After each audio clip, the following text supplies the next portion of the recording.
ए दानवीर कर्ण,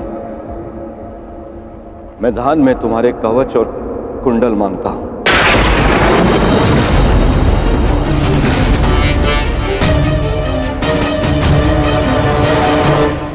जो आज्ञा है, आपने मुझसे दान नहीं मांगा, बल्कि मुझ पर उपकार किया है। एक सूत पुत्र के पास स्वर्ण कवच रहने का क्या लाभ?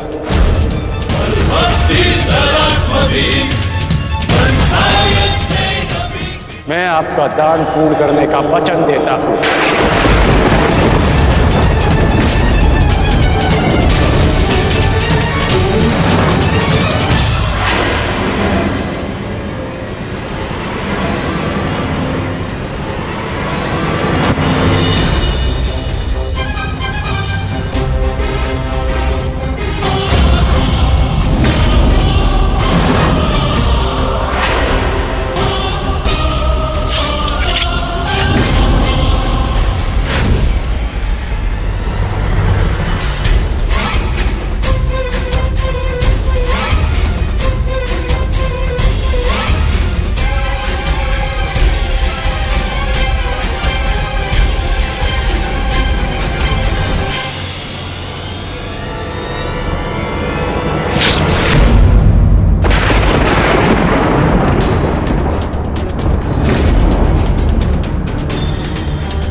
ये रहा वो कवच जिसके कारण आपके पुत्र के चिंता के बाण आपके हृदय को भेद रहे थे।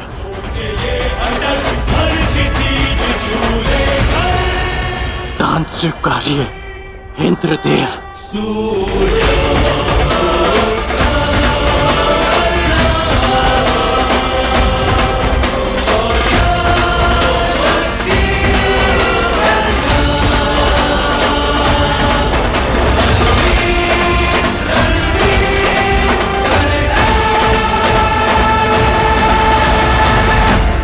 इस प्रकार नहीं इंद्रदेव। तो किस प्रकार पुत्र?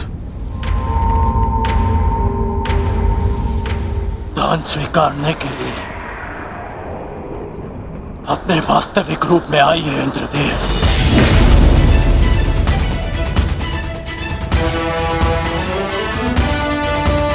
ये आपके पुत्र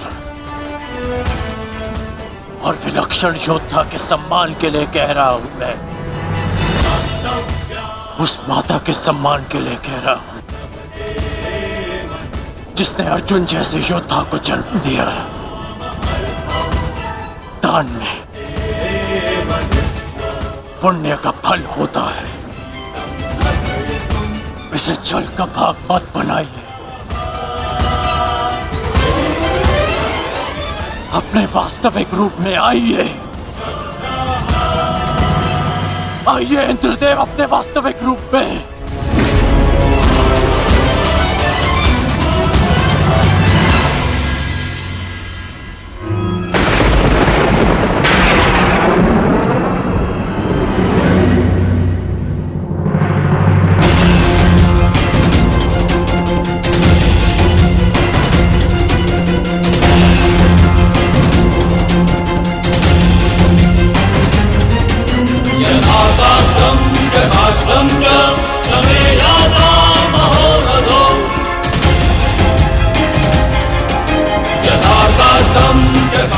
कवच ग्रहण कीजिए इंद्रदेव।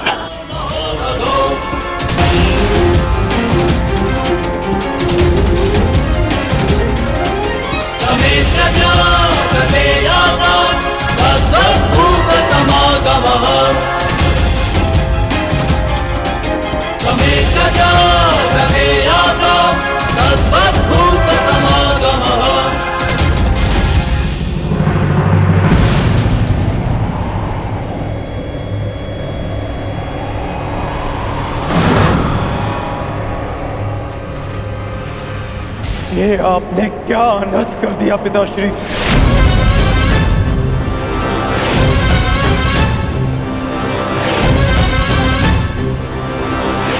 क्यों? क्या आवश्यकता थी आपको इसकी, जो आपने कर्ण से उसका कवच कुंडल छीन लिया?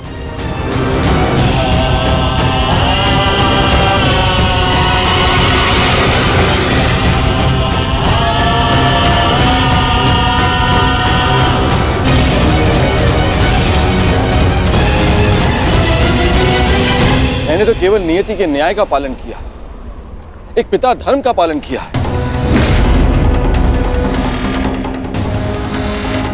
ये किस प्रकार का पिता का धर्म है पिताश्री?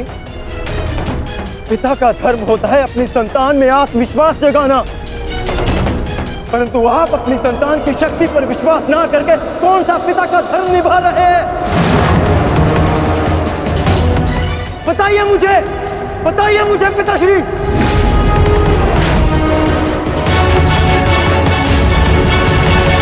अर्जुन, मैं तो केवल तुम दोनों के बीच होने वाले युद्ध में शक्ति का संतुलन बना रहा था।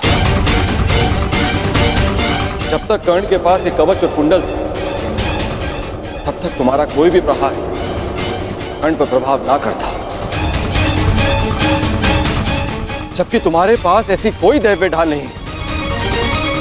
आज मैं तुम दोनों के मध्य न्यायपूर्ण ध्वंस चाहता था। न्याय नहीं, छल किया है आपने पिताश्री। छल करके आपने कर्ण से दान में उसकी ढाल मांग ली। महान बनने के लिए मित्रों की आवश्यकता होती है और उससे भी अधिक महान बनने के लिए प्रबल शत्रुओं की। परंतु आपने तो मेरे शत्रु को निर्बल बनाकर मेरा मान ही कम कर दिया। मुझे आपसे ऐसी आशा नहीं थी पिताश्री। पहले एकलव्य के साथ अन्याय, उसका अंगूठा छीन कर उसे बाण संधान करने के लायक नहीं छोड़ा आचार्य द्रोण ने, और अब आपने अंगराज से उसका कवच छीन लिया। क्यों? क्या आपको मेरी शक्ति पर इतना भी विश्वास नहीं था जो आपने इतना बड़ा छल किया पिताश्री?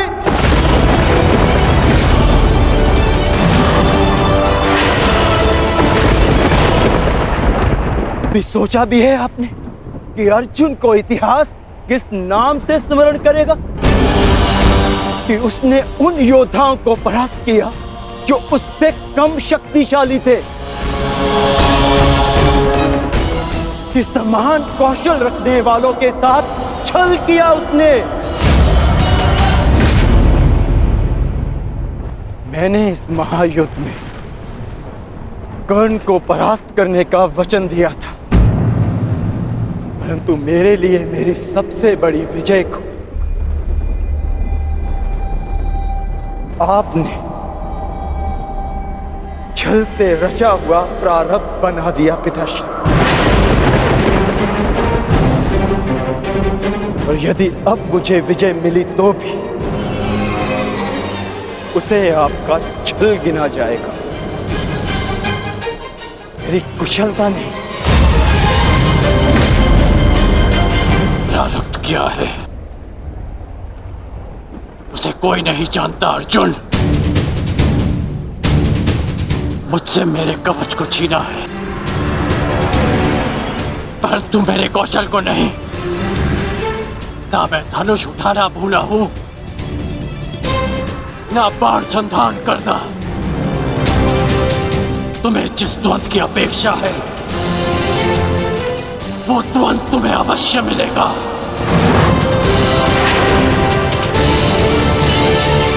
स्मरण रखिएगा पिताश्री, ना मैं कभी इस छल के बोझ से मुक्त हो पाऊंगा और ना ही कभी आप इस अपराध बोझ से।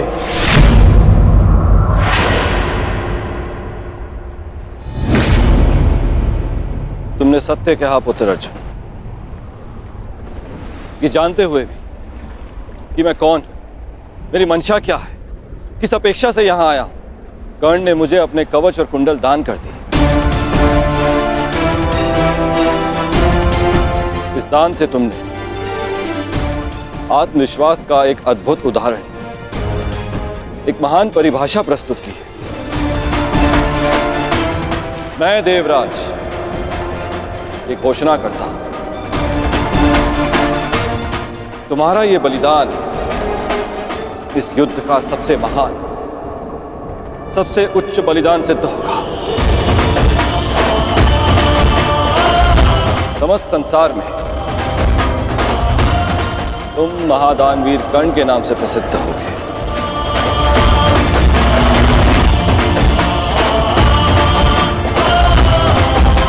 परंतु हमारे इस दान का बोझ बहुत भारी है। इस बोझ के भार के कारण मैं स्वयं से दृष्टि नहीं मिला पा रहा हूं कर्ण।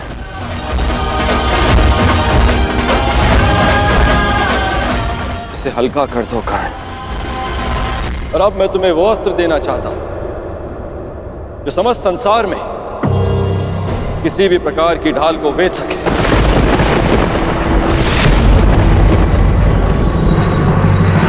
आप मेरे दान का उपहास उड़ा रहे हैं इंद्रदेव। ये एक दान था, कोई व्यापार नहीं। यदि आप कवच कुंडल के स्थान पर मेरे प्राण भी मांगते तो मैं प्रसन्नता से दे देता। मैं एक सूत पुत्र हूं और मेरे पिता ने मुझे सदा देना सिखाया है, लेना नहीं।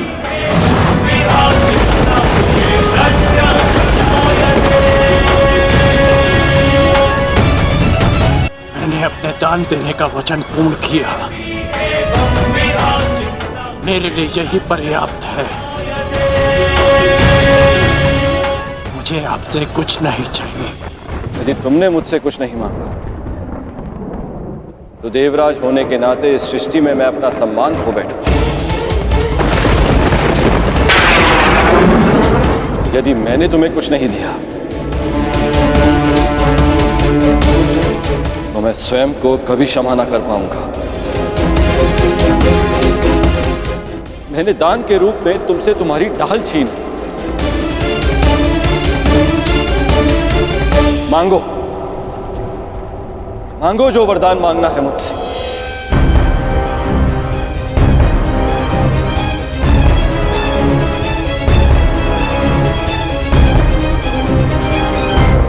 मांगो कर्ण। मैं आपका सम्मान रखने के लिए ये अस्त्र स्वीकार करता हूं, जो किसी भी ढाल को भेद सके, जिसे जब भी मैं अपने शत्रु का नाम लेके प्रयोग करूं तो उसका अंत निश्चित हो।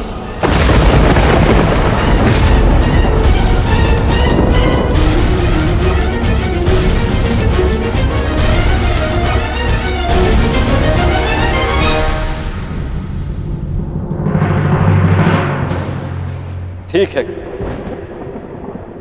मैं तुम्हें अपनी अमोघ वास्तवी शक्ति प्रदान करता हूं।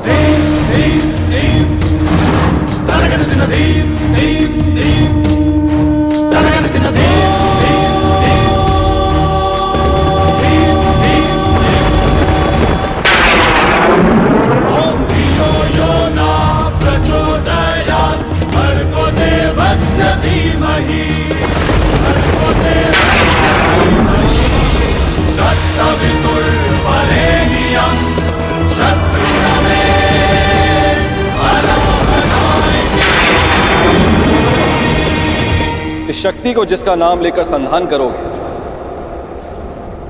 वो अवश्य मृत्यु को प्राप्त होगा,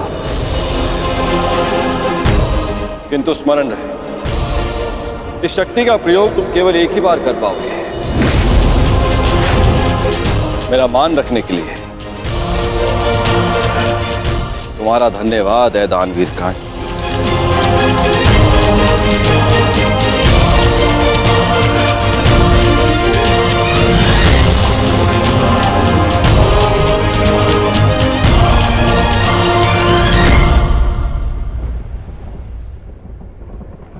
मैंने सदैव यही चाहा था कि तुम्हारा वध मैं तब करूं जब तुमने कवच धारण किया।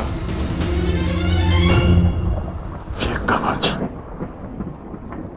मेरा कौशल, मेरी प्रतिभा नहीं। ये कवच छीनने के पश्चात अब ये द्वंद समान है, परंतु तुम सावधान रहना, क्योंकि इस अस्त्र का प्रयोग मैं तुम पर ही करूंगा।